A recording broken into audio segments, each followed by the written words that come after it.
বিসমিল্লাহির রহমানির রহিম। এই পর্বে জানব হজরত মুহাম্মদ সাল্লাল্লাহু আলাইহি ওয়াসাল্লাম এর কৈশোর ও যুবক বয়সের সেই সব ঘটনা যা প্রমাণ করে তিনি ছিলেন চরিত্রে অনন্য, সততার মূর্ত প্রতীক।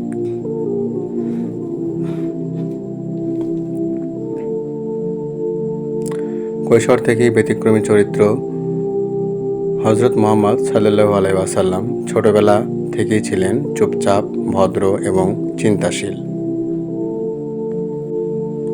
তিনি খেলাধুলায় অংশ নিলেও কখনো অশ্লীলতা, মিথ্যা বা অন্যায়ের সাথে যুক্ত হননি। সততার প্রতীক আল আমিন। মক্কার লোকেরা তার সততা, বিশ্বস্ততা এবং আমানতদারিতা কারণে তাকে উপাধি দেয় আল আমিন, বিশ্বাসযোগ্য ও আস-সাদিক, সত্যবাদী।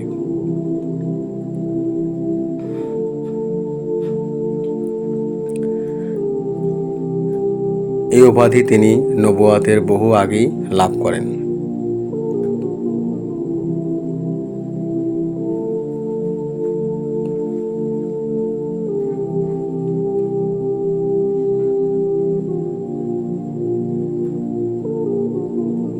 নিজের উপার্জনের প্রতি নির্ভরতা। অন্তঃসত্ত্বা অবস্থায় মা আমিনা ইন্তেকাল এবং পরে দাদা ও চাচার তত্ত্বাবধানে বড় হওয়া নবীজি সাল্লাল্লাহু আলাইহি ওয়াসাল্লাম কৈশোরী জীবিকার জন্য কাজ শুরু করেন।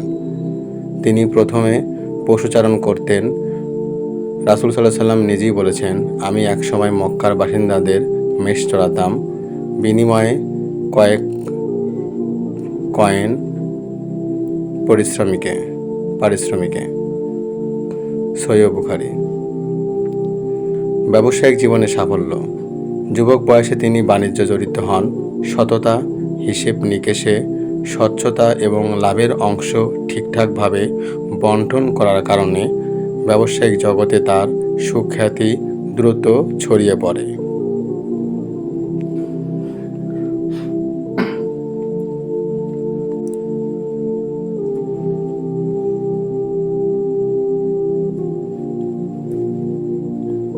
হযরত খাদিজা রাদিয়াল্লাহু তাআলা আনহু এর প্রস্তাব। মক্কার সম্ভ্রান্ত নারী ও ধনী ব্যবসায়ী হযরত খাদিজা রাদিয়াল্লাহু তাআলা আনহু তার সততায় মুগ্ধ হয়ে নবীজি সাল্লাল্লাহু আলাইহি সাল্লামকে নিজের ব্যবসার দায়িত্ব দেন। তিনি সিরিয়ার বাণিজ্য সফর করে সুনাম নিয়ে ফিরে আসেন। খাদিজা রাদিয়াল্লাহু তাআলা আনহু তার বিশ্বস্ত সহকারী মাইসারার মুখে নবীজির সততা, নম্রতা ও চরিত্র সম্পর্কে শুনে গভীরভাবে প্রভাবিত হন।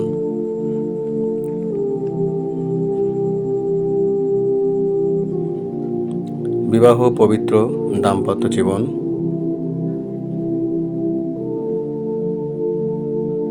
খাদিজা রাদিয়াল্লাহু তাআলা আনহু নিজে বিয়ের প্রস্তাব দেন এবং মহানবী সাল্লাল্লাহু আলাইহি সাল্লাম তা গ্রহণ করেন। তখন নবীজির বয়স 25 আর খাদিজা রাদিয়াল্লাহু তাআলা আনহু এর বয়স 40। এই বিবাহ ছিল ভালোবাসা, শ্রদ্ধা ও সহযোগিতার এক অসাধারণ নিদর্শন।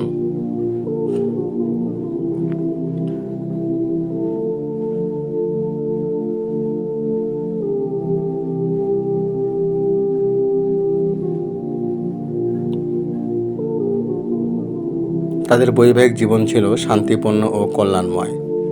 খাদিজা রাদিয়াল্লাহু তাআলা আনহু সবসময় তার পাশে ছিলেন, বিশেষ করে নবুয়াতের শুরুর কঠিন সময়গুলোতে। তিনি প্রথম ব্যক্তি যিনি নবীজি সাল্লাল্লাহু আলাইহি সাল্লামের নবুয়াতের ঈমান আনেন এবং ছিলেন সর্বপ্রথম মুসলিম নারী।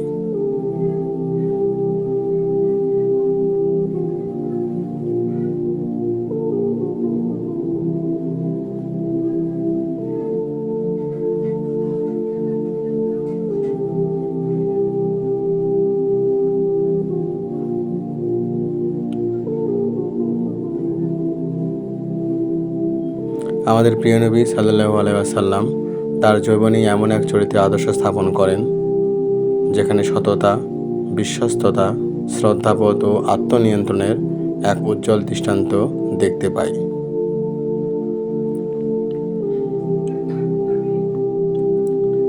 এই যুগে তার চরিত্র অনুসরণ করলে আমরা একজন উত্তম মানুষ হতে পারি। পরবর্তী পর্বে হীরা গুহার ধ্যান ও প্রথম ওহী সেই মহাসময় যখন আসমান থেকে আসে প্রথম ঐশী বার্তা।